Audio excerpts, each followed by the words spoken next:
Aujourd'hui, j'ai fait une bêtise après m'être défoncé avec ma fiancée. Hier soir, j'ai enfin réussi à convaincre ma fiancée de fumer de l'herbe avec moi.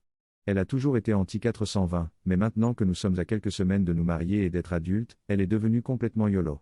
J'ai vu ma fiancée planer pour la première fois. Elle est devenue extrêmement détendue et bavarde. Au début, c'était mignon de l'écouter parler de la vie et de l'amour. Mais ensuite, les choses se sont corsées. Elle a dit qu'elle ne s'attendait pas à être avec quelqu'un comme moi. Je n'ai même pas eu besoin de l'encourager à s'expliquer, car les vannes étaient déjà grandes ouvertes. Tous ces détails ont jailli sans aucun filtre. Voici ce que j'ai appris de ma fiancée et que je ne connaissais pas auparavant. 1. La plupart de ses relations passées se sont terminées parce qu'elle était connue pour ses mœurs légères. 2.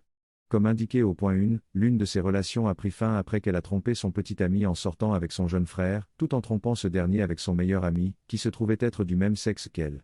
3. Je suis le premier mec avec qui elle doit faire le faux orgasme.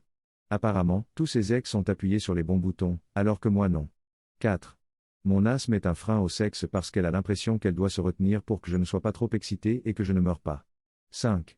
Tous ses ex avaient des bites de cheval, bien sûr qu'ils en avaient. Je suis sa première moyenne. Ce sont là quelques-uns des points essentiels.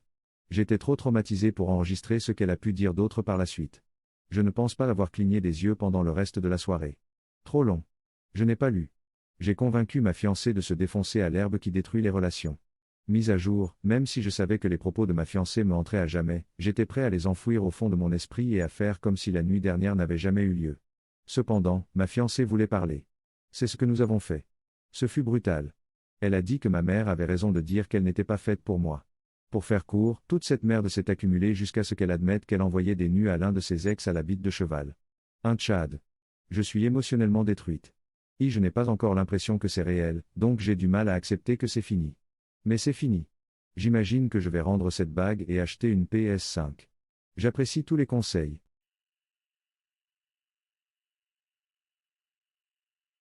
Aujourd'hui, j'ai fait une erreur en détruisant le poisson de ma femme. C'est arrivé la nuit dernière. Le très gros poisson rouge de sa femme, âgé de 8 ans, était en train de mourir. Il souffrait d'hydropisie et était sur le point de mourir. Ma femme et moi avons examiné les symptômes et il n'y avait pratiquement aucun espoir de guérison, alors elle m'a demandé de l'euthanasier. En examinant les méthodes, il semble que l'on s'accorde à dire que le moyen le plus efficace et le plus rapide d'euthanasier un poisson est de lui infliger un traumatisme contondant. Lorsque j'étais enfant, ma famille était une grande famille de pêcheurs et j'étais désigné comme le tueur de poissons lorsqu'il s'agissait de les cuisiner.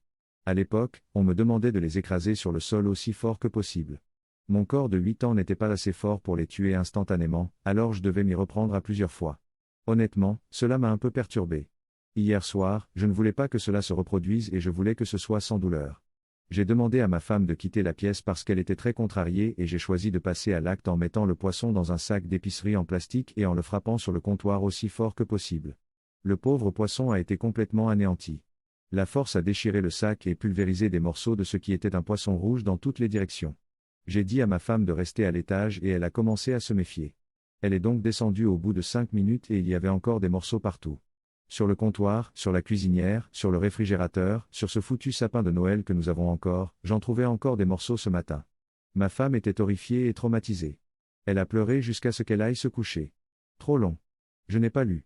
J'ai euthanasié le poisson mourant de ma femme rapidement mais de la manière la plus visuellement traumatisante possible.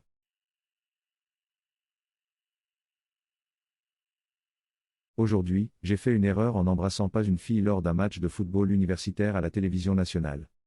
C'est arrivé hier, de plus, je ne veux pas que mes amis dans la vie réelle trouvent mon compte. Il y a une vidéo qui circule sur le match de football Wake versus Duke où l'on voit une fille se pencher pour embrasser un gars et celui-ci ne lui rend pas le baiser et détourne le regard.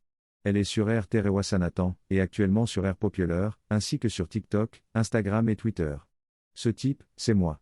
J'ai reçu des messages d'amis du lycée à qui je n'ai pas parlé depuis des années, de camarades d'université au hasard, de ma sœur et de ma mère qui ont tous vu cette vidéo, et je vais profiter de ce bref moment de célébrité sur Internet pour expliquer ce qui s'est réellement passé. En gros, je parle à cette fille depuis un moment et nous avons commencé à sortir ensemble il y a une semaine. Je lui dis qu'elle devrait venir au match de Wake puisque nous sommes invaincus et que nous allons probablement gagner. Elle accepte. Nous y allons avec un groupe d'amis et nous passons un bon moment. Tout au long du match, nous flirtons, nous nous serrons dans les bras, nous nous embrassons un peu, etc. Nous faisons aussi ce truc où l'un de nous se penche pour un baiser et l'autre s'écarte, ce qui est une blague entre nous deux. Nous faisons aussi ce truc où l'un de nous se penche pour s'embrasser et l'autre s'éloigne, ce qui est une blague entre nous deux. Nous faisons donc notre petite blague, et à notre insu, nous sommes enregistrés. Après le match, je me retrouve sur la page Instagram de Wake Forest Old Row, et dans l'heure qui suit, je suis sur la page officielle de Old Row. Ensuite, je suis sur TikTok, Twitter, et apparemment Reddit aussi. Juste pour clarifier certaines choses. 1. Elle n'a pas été rejetée, nous étions juste en train de jouer. 2. Nous ne savions pas que nous étions enregistrés. 3.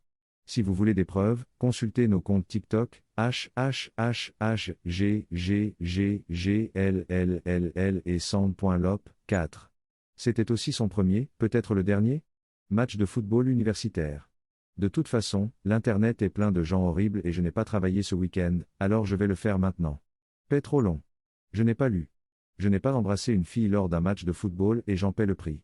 Eddie, j'utilise un pseudo pour que les gens ne lisent pas l'historique de mes messages, pas pour cacher mon identité, pour tous ceux qui se posent la question.